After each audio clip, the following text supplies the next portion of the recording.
Hey, everybody. Wanted to take a minute and kind of talk with you guys about something I get asked a lot. Everybody's asking me, man, how do I get ahead of this real estate market?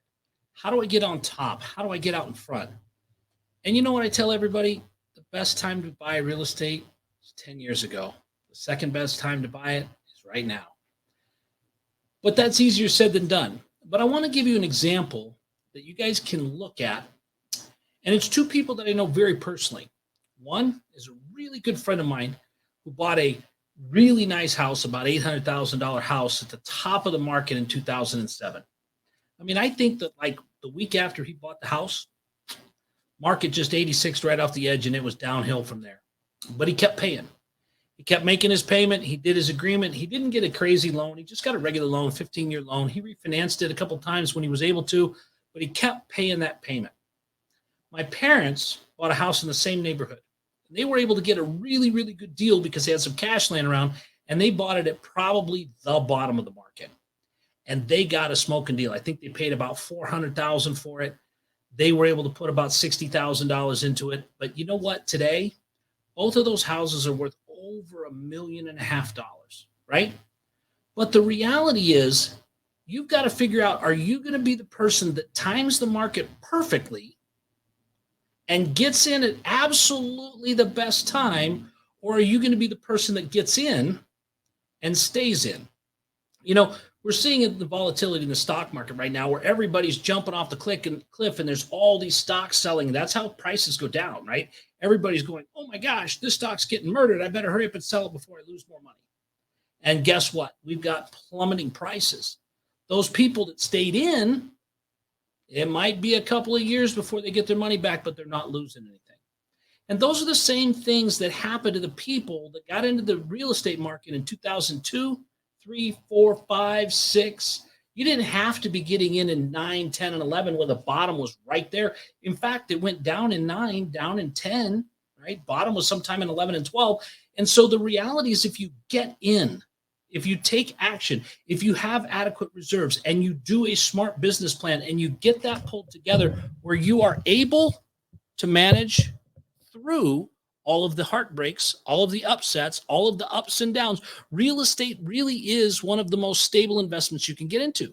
So you're not going to be sitting there trying to figure out how you make 40% in a week in real estate, because that's just not how real estate works. And you're not going to have to figure out how you lose 40% in real estate in just 6 weeks, right? So the reality is at the end of the day, if you're willing to get into real estate and stay in real estate, you will come out ahead, because if you look at where prices have been for the last 20 years, they've been on about a 3 or 4% average growth, including all the ups, downs, and sideways. In fact, I would argue that real estate has been one of the top performers that you're going to find in any market. So when you line it up, when you look at it, here's another thought. When you look at a chart, you can Google a chart out there called housing price in gold. We are at a really low point in history. I think the lowest point in history for gold prices, there was like 160 ounces of gold for a house in the 1850s. We had that again in that 1980s. The highest price was over 900 ounces of gold for a house. That was in the 1970s when we had massive stagflation, right? Well, right now we are about 240 ounces of gold for the average house. So you're in a position that we're not the highest in the world. And we just came out of an area where we just had, over the last 18 months, we had the lowest interest rates in 5,000 years, right? And some of y'all didn't get in. I get it. I'm not going to judge, but you're in the position now. Rates are at 5. You're like, oh my gosh, that's like double. And it is. But it's only going to go up from here. It's only going to go sideways. You've got to do something. And so the thing that you've got to do is you've got to make the analysis. You've got to do the deal. You've got to underwrite it. You've got to make sure that you know what you're doing.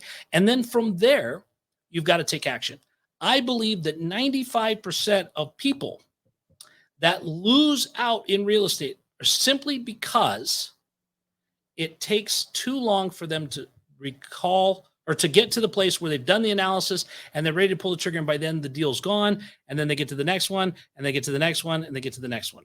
And they've just made themselves miss all these deals. So you've got to get to a place where you know what your action plan is, you know where you want to be in the market, and you can take that step knowing that you have the reserves, you have the business plan, you have the backup, you've got the players in your corner that are going to take care of the real estate, they're going to take care of the tenants, they've got a solid leasing plan. All of these things are going to be able to happen, and you're going to be able to execute.